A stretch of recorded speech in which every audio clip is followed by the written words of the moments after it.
up, me loves? I'm Nat, and welcome back to my channel, Nat at North. So, fellow renegades, it is another episode of Nat's Chats today. And last week, I did my first ever reaction to The Big Push. I explored the song, and let's say it was an epic mashup of I Shot the Sheriff / Road to Zion / hip hop. And oh my goodness, like, I cannot believe how amazingly talented all of these musicians are. And I'm so thankful to Ren to kind of introducing me to the band. Now, I know they've had a lot of solo careers before and after The Big Push. I'm so excited to explore them individually more with this channel, so please do stay tuned.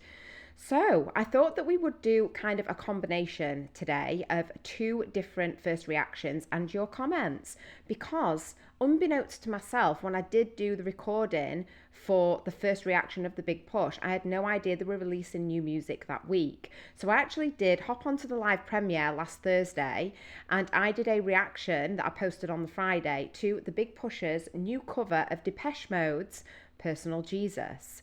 So we're going to explore, first part of this will be the initial reaction of I Shot the Sheriff epic mashup, and then we're going to get into some of your comments from the Personal Jesus live premiere, which was amazing. So without any further ado, let's get into the first comment. So at Mark Hollenbach, you say, love this performance. Such a shame you missed the explanation of hip hop, since it's one of the classic hip hop songs. And yes, Mark, you're totally right. So the problem with first reactions is I only had, with this particular band and song, the title to go on. I didn't do any research because I just like that fresh first reaction, not really knowing what to expect. And I just thought when it said hip hop, it was like the genre of music they were just going to whack in there. I had no idea it was the song. So we're together today. I just thought I'd offer a very brief explanation to keep everybody happy, and for you, Mark, as well, because it is a very hugely known and renowned song in the hip hop industry. So with that being said, let's get into a little bit of Dead Prez, which is the rap duo that created this classical song, hip hop. Dead Prez is an influential American hip hop duo known for their politically charged lyrics, activism, and unique blend of hip hop with conscious messages. Very interesting, kind of rings a bell, and I believe there is a parallel with Ren and his music, of course. So the group consists of M1 and Stickman. And their origins and kind of early career, they were formed in 1996 in New York City, and both M1 and Stickman came together as part of the No Limit Records collective, and then they actually branched out on their own after that. Their breakout moment became the release of their debut album, Let's Get Free, in 2000, which I believe hip hop is off of that album, and this was recognized for its raw critique of Main Street American culture, systemic racism, capitalism, and social injustice. Very fitting, I believe, with Ren. Their music is characterized by its socially conscious and political lyrics, which often critique materialism, the prison industrial complex, police brutality, and inequity. And they use like aggressive, hard-hitting beats with fun jazz and American rhythms. Their sound is distinctively raw and gritty, blending the rebellious spirit of hip-hop with deep political themes.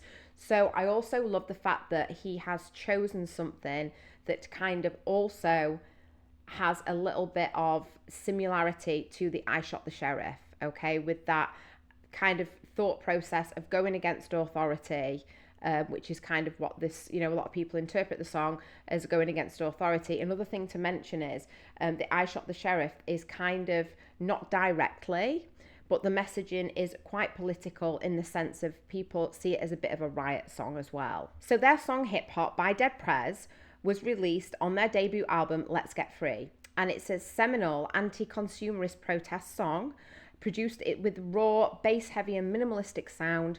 The track is also renowned for questioning industry commercialism and famously asking, would you rather have Alexis or Justice? I mean, what would you rather, renegades? Let me know in the comments. So when they actually released the song Hip Hop, it served as a direct critique of the commercial, often violent themes that was predominant at the time in the 90s hip hop scene. The lyrics were written by M1 and Stickman themselves, and the focus on this social injustice, it kind of established them as a revolutionary force in music as well. And the legacy, it's also considered as one of the most significant protest songs in rap history, maintaining relevance for for its commentary on systematic issues. So I did find that very, very intriguing and interesting, very important information to know. So I'm just sharing it with you renegades, okay guys? So at 13 Johnny, watching the Big Push busking videos is just maintaining good vibes. They vibe with each other, they vibe with the crowd, it's just pure joy, and I completely agree with this. They do have a really warm, exciting and energetic chemistry on the stage, or in this case in the live performance. I mean, I would love to see them play live. I did mention on Thursday's video that unfortunately I cannot commit to coming back to the UK in May, because I know that they're doing a series of shows in May as a little bit of a reunion. You know, and they're obviously pursuing the solo careers, but they also are part of the band as well, which is amazing. I love the fact that they get to do that, and, you know, they get to do their own thing and then come back together when the time is right for them. I've never really seen a band gel so well together. And me as the audience, or, you know, in this case as kind of the listener as well, it really did give me this really positive, upbeat energy. So I can't even imagine, that was just watching it on the screen, I can't imagine what it's like to actually watch one of their live street performances and be there in the ambience and the atmosphere of what they bring, and it kind of, I feel as though it ricochets off the crowd as well. It just looked like such a good time, and I just can't wait to get into more of their street performances. So I am quite sick today, guys. So I'm going to be getting through this with a few coughs here and there. I have this horrible cold that's going around, so do excuse me if I sound very out of breath. I promise you it's just the cold. I've not been getting up to anything dodgy. At MJ Bratt, Heart, a deaf favourite. Added a little extra song in there, A Little Bit of Luck, by DJ Luck and MC Neat. Yes, I was so surprised by this. What a wonderful surprise it was. I mean, it just took me back. It was so nostalgic, and I couldn't quite figure out exactly how old I was at the time. It just reminded me of my clubbing days, honestly, because I was a big hip hop girl back in the day. And I think it's 1999, so I would have been probably around 15 or 16. Hence the nappy nights in Charisma nightclub in Doncaster. If you're from Doncaster, you'll know exactly what I'm talking about. So I super appreciated this. It was a wonderful surprise, and it just really got me in the mood, honestly. When they disbanded, Ren had to move to Canada and had no idea how long it would be for, so they did a big sold-out goodbye concert at the Brighton Dome in 2022, which is on their channel. So some of you guys have commented and said that whether I react to it or just watch it, I have to watch this concert, and I'm so excited to do so. I don't know how I'm going to do this, if I'm going to do it in private. I just kind of do like to share all my first reactions with you guys, because you're part of my journey. So leave it with me, and I'm going to have a think about how I'm going to do this so it's not like really boring and long. So yes, leave this with me, guys, okay? Stay tuned. Ren ended up living in Calgary for 18 months in treatment, and fans begged for a reunion from the start. Ren had recorded and filmed a ton of solo music and videos to release whilst he was in treatment, and his high rent blew up. Yes, so I believe I saw an interview with Ren that he's kind of said the timing, although he was really, you know, really fortunate and really grateful at the fact that, you know, High Rent got picked up and it kind of went it was a viral overnight sensation with that video on YouTube, and it was self-released. At the time he was in treatment, so he did want to just focus on his health, and obviously it took his focus away from his health and treatment for a little while there. He released his album Sick Boy and made history as the first independent artist to get a #1 album in the UK, and did well on US charts as well. So I actually went on Instagram and I saw, if you've not seen it already, it's a really wonderful, beautiful moment, and I'm so pleased that they posted it. I believe it is on his Instagram. It probably is on his YouTube. Maybe Ren makes stuff as well. I'll try and find the link and I'll put it below.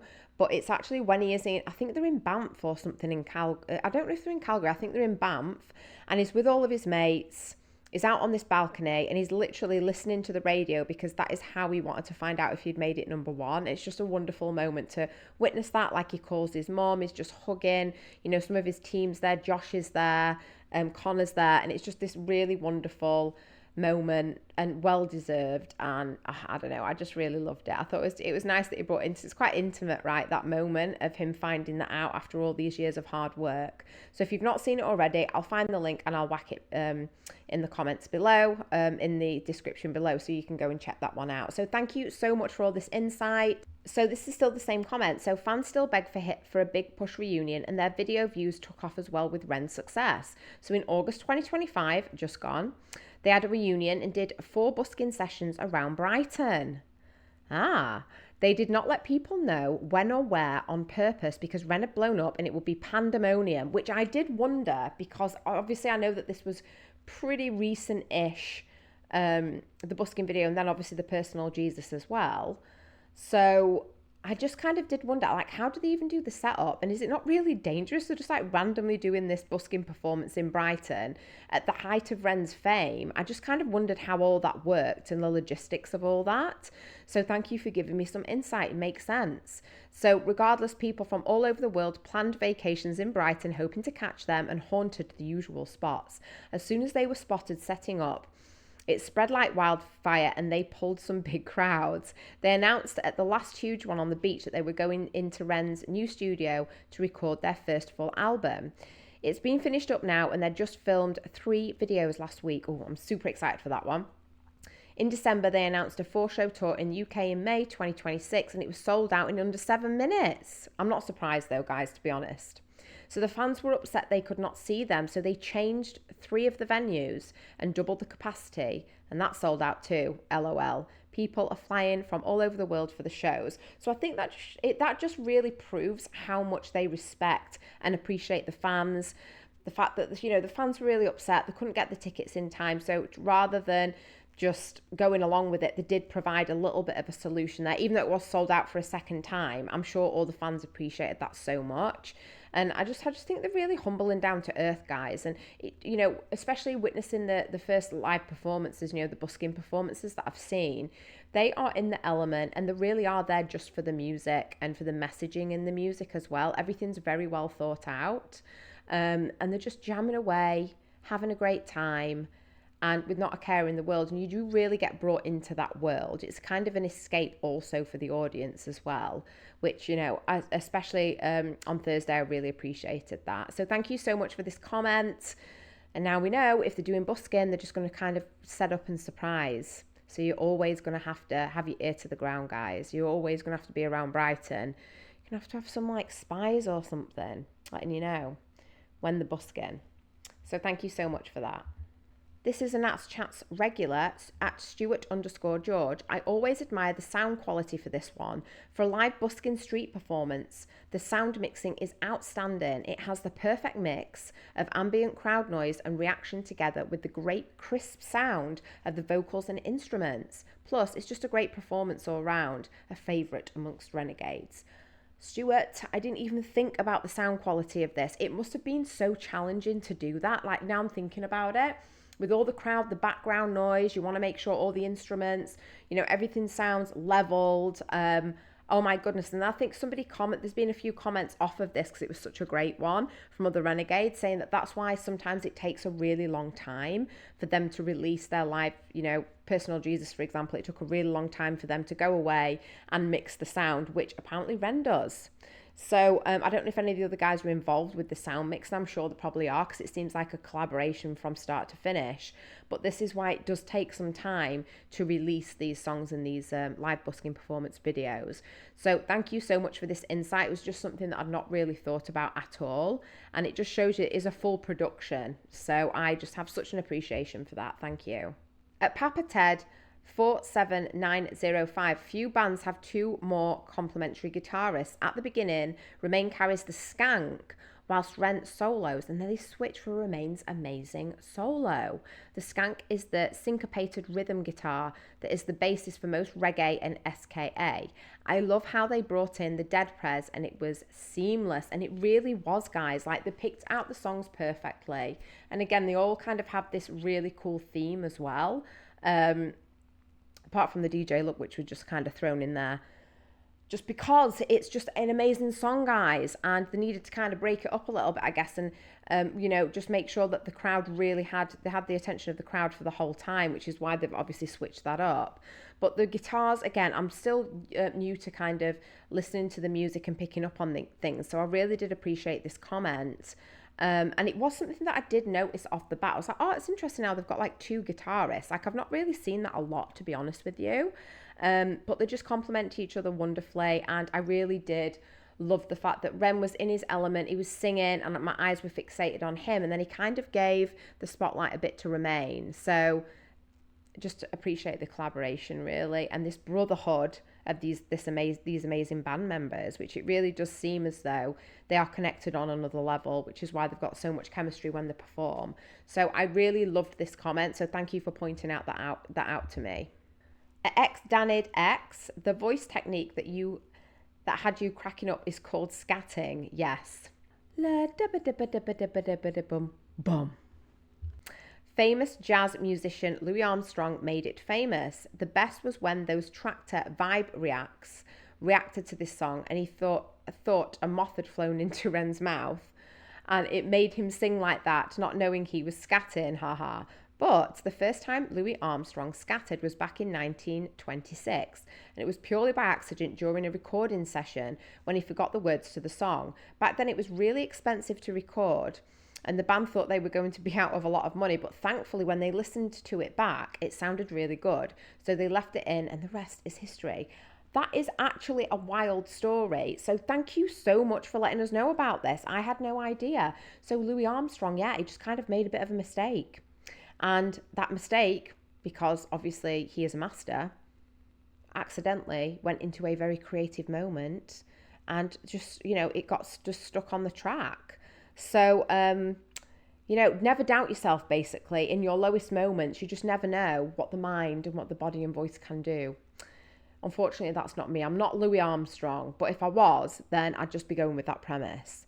So, it did really make me crack up. Obviously, I thought that it added to the song a lot, but it was absolutely hilarious and it just gave me a laugh. I think it was one of my favourite bits of the song. I just loved it, honestly, guys. I thought it was an absolute howl. So thank you for explaining me a little bit more about the voice technique and the scatting that Ren incorporated into this epic mashup. I loved that. Renegade Master, you are back, 77.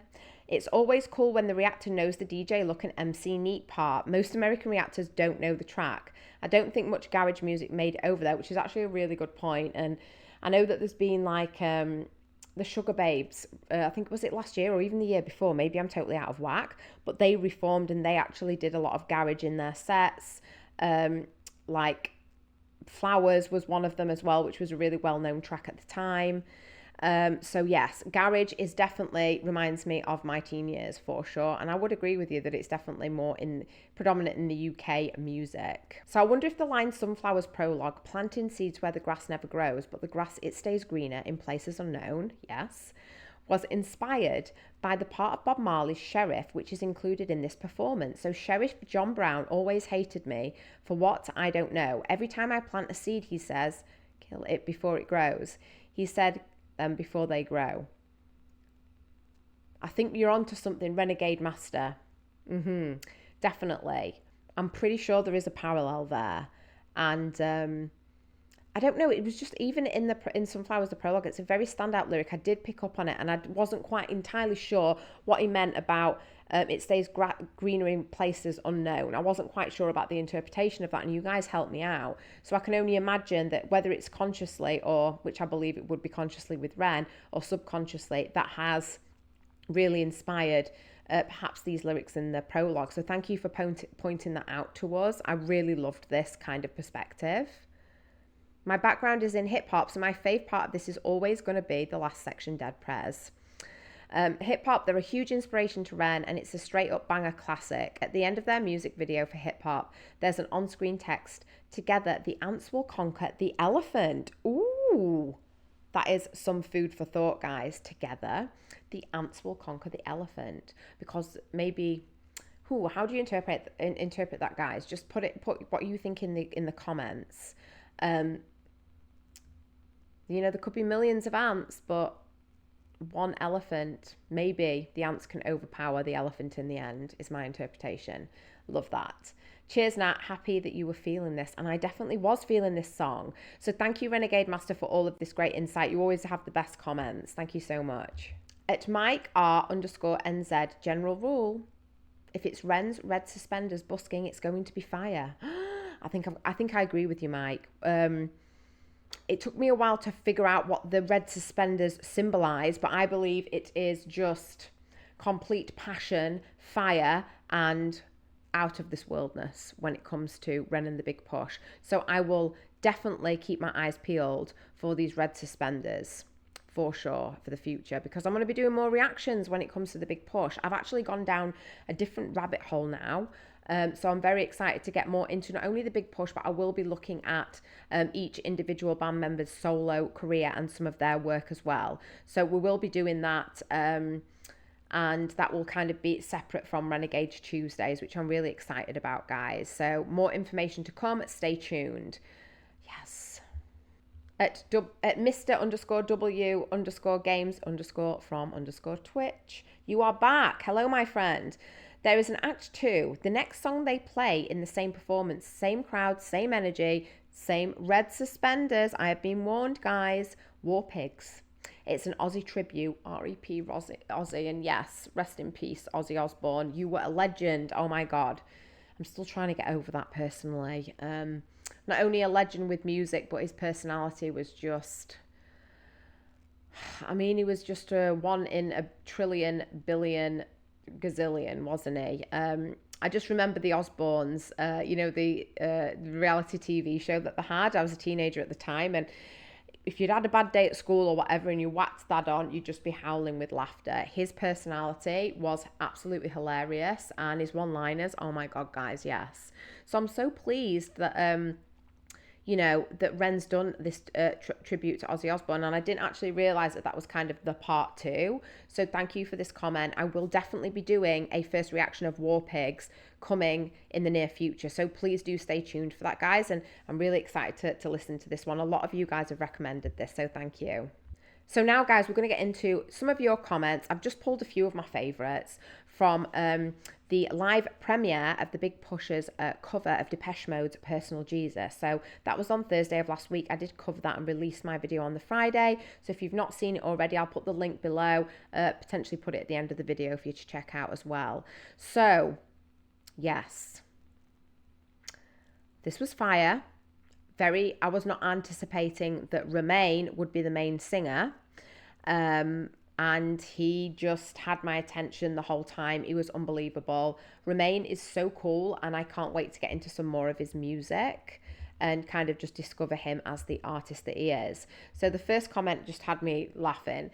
So another thing to mention too, guys, is I've not responded to all of your comments on the Personal Jesus video. I will be doing that this week, so do expect a response from me, okay, guys? So at Bono Staff Harla 9910, I hope you didn't hate Shirtless Ren. Do you know what?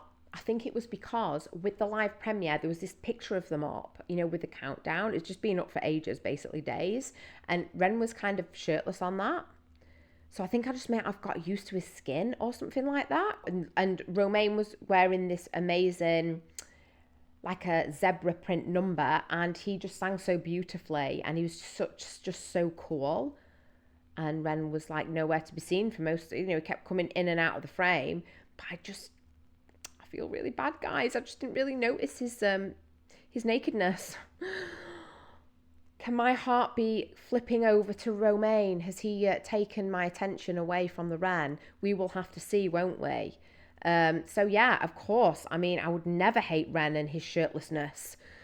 I just didn't really notice it much in this song, which is really silly. But the other guy as well, I don't know. Is it Garen, the guy with the blonde hair, smoking a cigarette? Too cool for school. Oh my God, he was in his element. I was just loving him. He was so cool. He also was shirtless too. So maybe, I don't know, it just threw me off, guys. So thank you for pointing this out. My attention was it was all about Remain, I'm afraid. All about Remain that day. I am going to read all this comment. I'm going to have to kind of flip it up a little bit. So I really liked this one. At the beginning of the video, I did mention last week was a really hard week for us in BC and Canada in general, because there was the tragedy at the Tumbler Ridge school, which I did kind of address due to a few things that had happened in our community the week before. At UK Polska 5335, thank you so much for sending all of your well wishes and messages to everybody in our community, but more importantly for Tumbler Ridge as well, because they are really struggling right now. And thank you to everybody as well that just went on and commented, and I do really appreciate that, and I know they will as well. So It's still a process, and yes. With that being said, let's get into your amazing comments. So, the big push is like an onion. Every layer you peel back reveals even more of their talent. At the centre of it all is Ren. It's not just about one frontman and a backup band. It's more like three unique frontmen who crossed paths busking in Brighton and never lost that spark. Okay, guys, I just had to do a little bit of a rejig there because it's a long comment, but I just love this one. So Ren brings this raw hip-hop energy with a theatrical edge, while Romain Axasia, I hope I've said that correctly, Romain, adds that warm, soulful rock vibe. And I must say as well, I think that his voice and his vocals were very soft, they were very comforting. I think they were he was kind of the perfect frontman slash singer for this particular piece, being Personal Jesus, and the message that it does have of hope, of comfort, and that connection, that intimate connection as well between two people. I loved that. I really liked the choice. And Goran Kendall, he delivers those epic choruses that stick with you. It is the incredible creative synergy, each pushing the others to new heights. And Glenn Maxim's drumming, it's the glue that holds it all together, transforming street performance into a full-blown arena show. Agreed. It is kind of a bit like the weakest link. If one of them wasn't there, it just wouldn't work. This is why they're an amazing band, and this is why everyone has such an appreciation for them. They really complement each other, and I could totally see that in this performance. What I love is how genuine their chemistry is. You can't fake that kind of vibe. Even though they're all found success on their own, especially Ren, who's becoming a massive independent artist, they keep returning to the collective magic.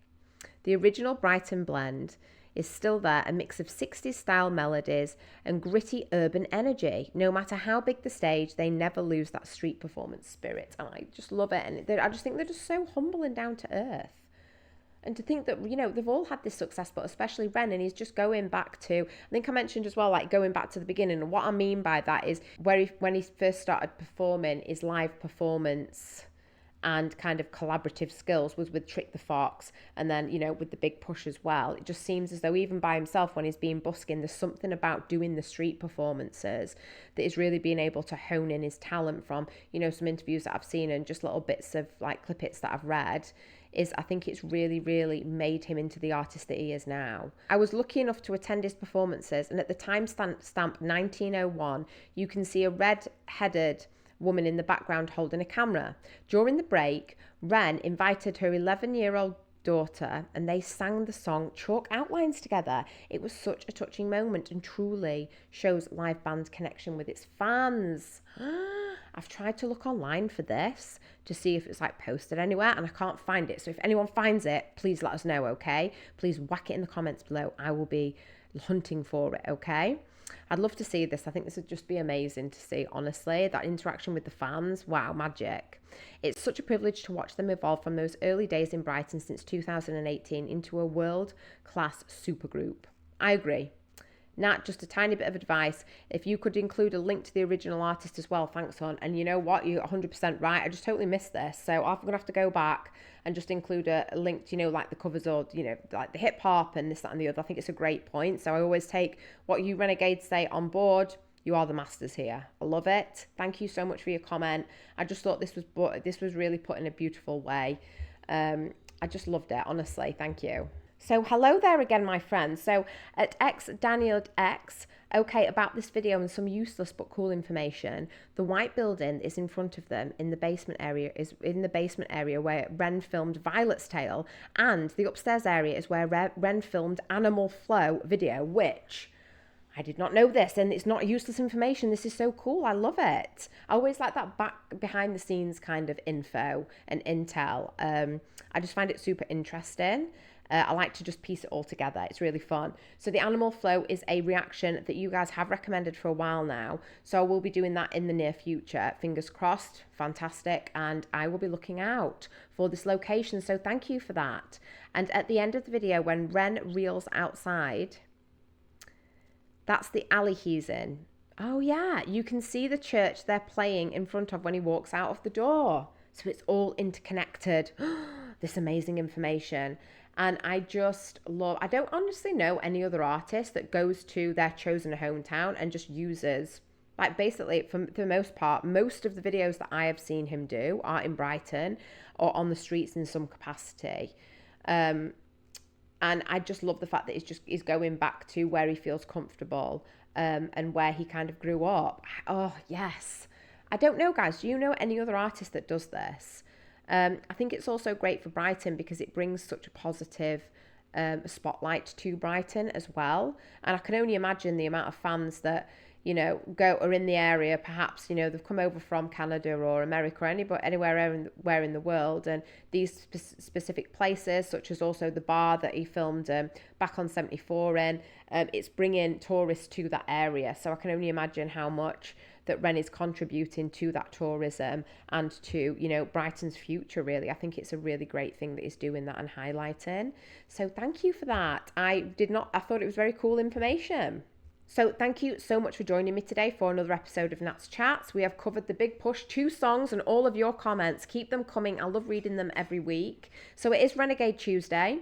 I have just done my first reaction to the part 1 of Money Game because you guys have been asking me to do this for a really long time, and we've taken a little bit of a break, done some fun stuff after the very intense launch and premiere that was Vincent's Tale Starry Night. And I just thought, apparently there's a lot of parallels between the themes there. It was time to get into the series. So please do go and check that out. Thank you so much for watching with me today, guys. And I will be back next week for another episode of Nat's Chats where we will be discussing Money Game Part 1. All of your comments and my second, third, fourth reaction to that. Amazing. I can't wait for it. So take care wherever you are in the world, and ta-ra for now.